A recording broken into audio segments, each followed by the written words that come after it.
KFD 404.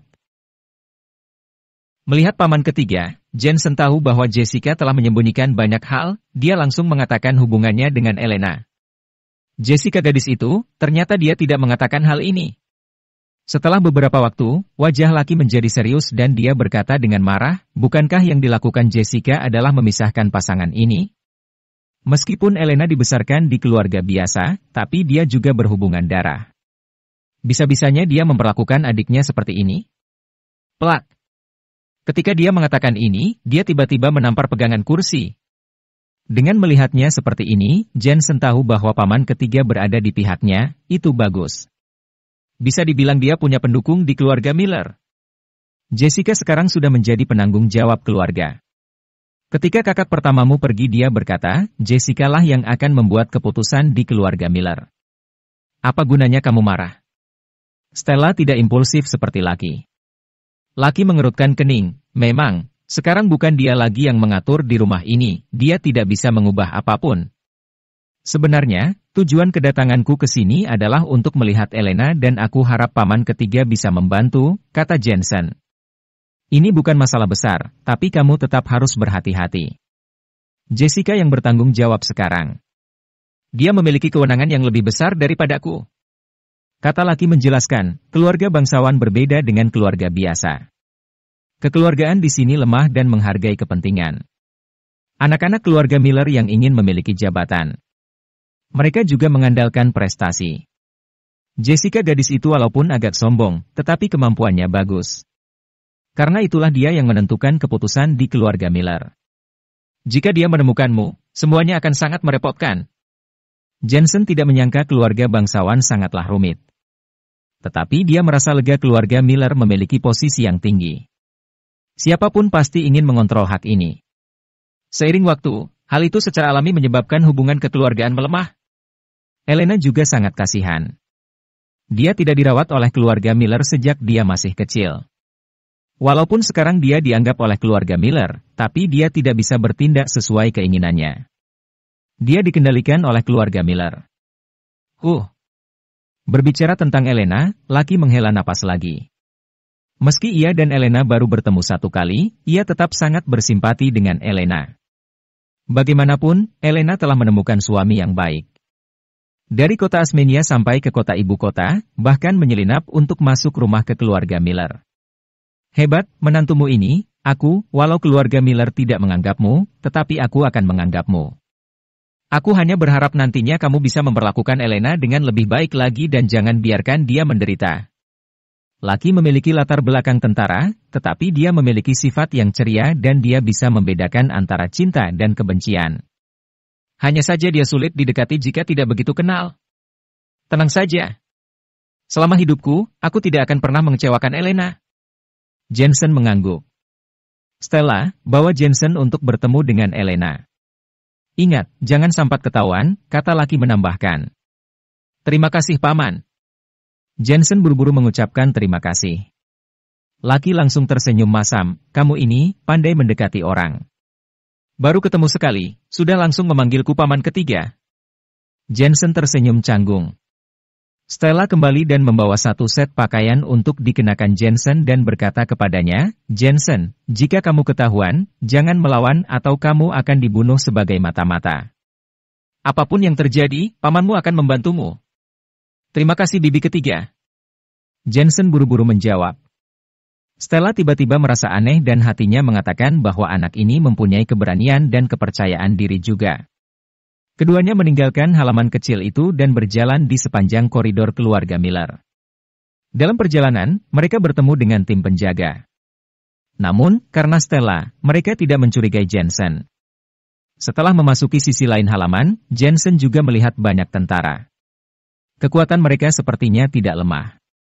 Saat ini di sebuah ruangan, Elena sedang membersihkan pistol di atas meja. Dia sekarang adalah pemimpin tim operasi khusus dan memiliki hak untuk membawa senjata.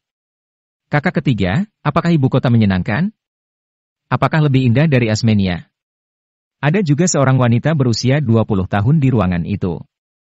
Berpakaian modis, dengan mata bulu panjang dan sipit, dalam pandangan pertama, dia terlihat seperti orang yang kejam.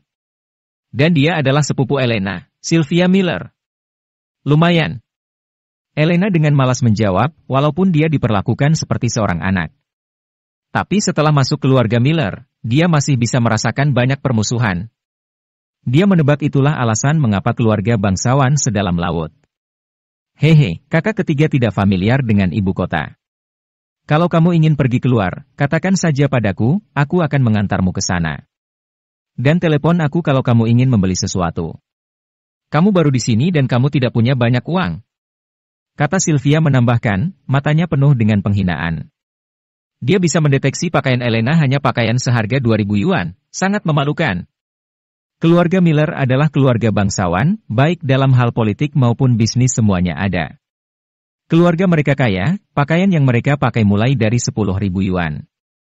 Kalau bukan karena Elena adalah keturunan langsung keluarga Miller dan memiliki status yang lebih tinggi darinya. Dia mungkin akan membuat gadis desa ini kembali ke desanya, agar aset keluarga Miller tidak jatuh ke tangannya. Oke, aku akan mencarimu lagi nanti. Melihat Elena yang tidak peduli, Sylvia yang merasa bosan, meninggalkan kamar itu. Di luar ruangan, seorang wanita berpakaian permata sedang menunggu. Setelah melihat Sylvia dia bertanya, bagaimana? Bagaimana gadis liar itu? Tidak mudah didekati dan sifatnya sangat buruk. Aku benar-benar tidak mengerti mengapa kakak pertamaku membiarkan gadis liar ini kembali. Ini tidak menguntungkan, kata Sylvia. Jangan bilang, sekarang kita berada di perahu yang sama dengannya. Dia meminta kita untuk mengawasi gadis liar ini. Jadi sebaiknya kita awasi saja, kakak pertamamu pasti punya rencana. Bu, tidak peduli apa yang kakak pertama rencanakan, tapi Elena adalah putri paman pertama. Nantinya dia pasti akan mendapatkan sesuatu. Sedangkan kita bisa sengsara dan tidak bisa menandingi gadis liar itu. Keduanya berbisik dan perlahan pergi. Di dalam ruangan, Elena masih membersihkan senjatanya, tapi di dalam hatinya dia teringat suaminya. Di sini, dia tidak bisa merasakan kehangatan apapun. Hanya ketika dia bersama suaminya dia bisa merasakan indahnya hidup. Jensen, jangan khawatir, aku akan menjadi sangat kuat. Aku tahu apa yang kamu maksud dengan melepaskanku, kamu sedang mengkhawatirkanku. Walaupun di keluarga Miller masing-masing mempunyai komplotannya sendiri dan ada berbagai grup yang bertempur satu sama lain. Tapi aku akan tumbuh kuat di keluarga Miller dan pada saatnya tiba aku akan kabur bersamamu. Elena memikirkan Jensen dan menjadi tersenyum. Bagaimana mungkin dia tidak tahu pikiran Jensen? Alasan mengapa dia berjanji pada Jensen karena untuk masa depan mereka berdua. Sekarang tidak apa menderita sedikit, demi Jensen, dia bisa menahannya.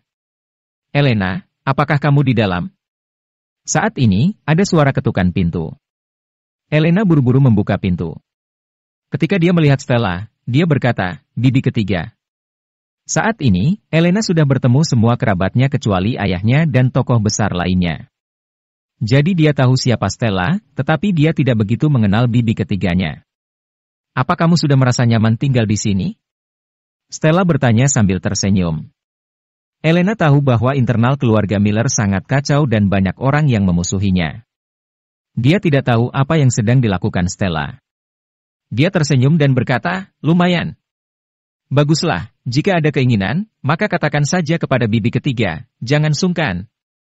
Stella berkata, karena Jensen memiliki kepercayaan diri untuk menyembuhkan suaminya, jadi dia juga ramah kepada Elena. Kamu hanya menetap di kamarmu sejak kamu pulang, bagaimana kalau berjalan-jalan denganku? Ini, sementara aku tidak ingin keluar. Bagaimana bisa? Kalau kamu tinggal di kamar terlalu lama, kamu akan sakit karena kebosanan. Bibi ketiga mau tidak mau banyak bicara, dan menarik Elena pergi. Ini membuat Elena merasa tertekan. Mereka berdua berjalan di sepanjang koridor, tetapi Elena bisa merasakan ada mata yang menatapnya. Seolah-olah dia dalam kurungan, ini membuatnya sangat tidak nyaman.